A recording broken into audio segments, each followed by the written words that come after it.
demain, à partir de minuit, la campagne officielle débute en Tunisie. Elle va durer 15 jours.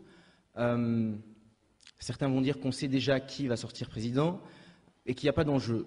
Nous, on regrette qu'en Tunisie, il n'y aura pas de débat autour de ces élections. Il n'y aura pas de débat en Tunisie et il y a beaucoup de probabilités pour qu'il n'y ait pas de débat ailleurs.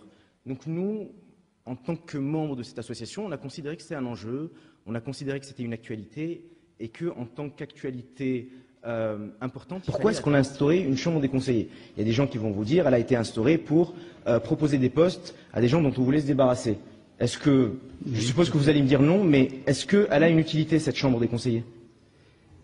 Elle est utile du fait qu'elle donne son avis sur les textes de loi qu'on présente pour les voter. Elle peut être utile aussi comme un champ d'action pour les partis d'opposition s'ils sont représentés à cette chambre de conseillers. Mais pourquoi une deuxième chambre?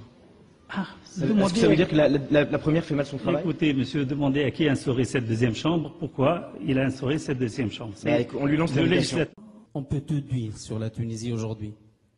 Tout. Chacun de son côté, on peut tout dire.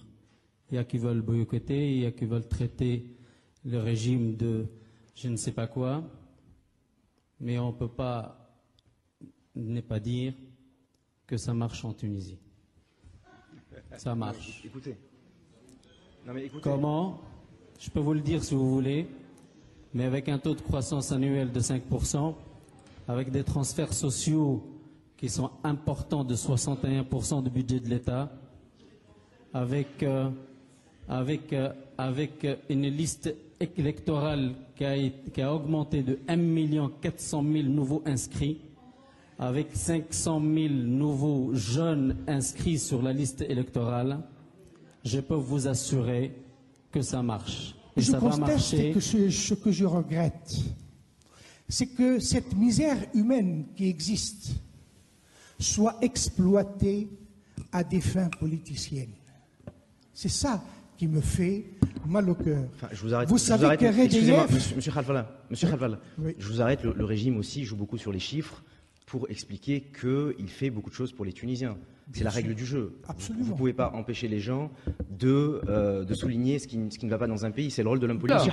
La question la de chambre, Raïda était absolument précise. la deuxième chambre, je pense que c'est un acquis indéniable. En quoi? Je vais vous dire. En quoi? Dans son existence même. Le fait qu'il existe, c'est un acquis. Et pourquoi? Je vais vous dire pourquoi. Au même titre que le Sénat ou le Conseil constitutionnel français a été créé par la France, par De Gaulle, au même titre. C'est-à-dire le fait qu'il existe, théoriquement, c'est un grand acquis. Vous savez, excusez-moi, non, je suis obligé de vous corriger d'emblée. Le Conseil constitutionnel a été créé par De Gaulle pour limiter le rôle du Parlement. Ça n'a pas été une grande avancée pour la démocratie. Je me suis fait mal comprendre. Je voulais exactement dire cela. C'est un acquis parce que cette instance a le temps de croître, a le temps de s'alimenter, a le temps de devenir consistante, a le temps de jouer le rôle auquel l'appelle sa vocation.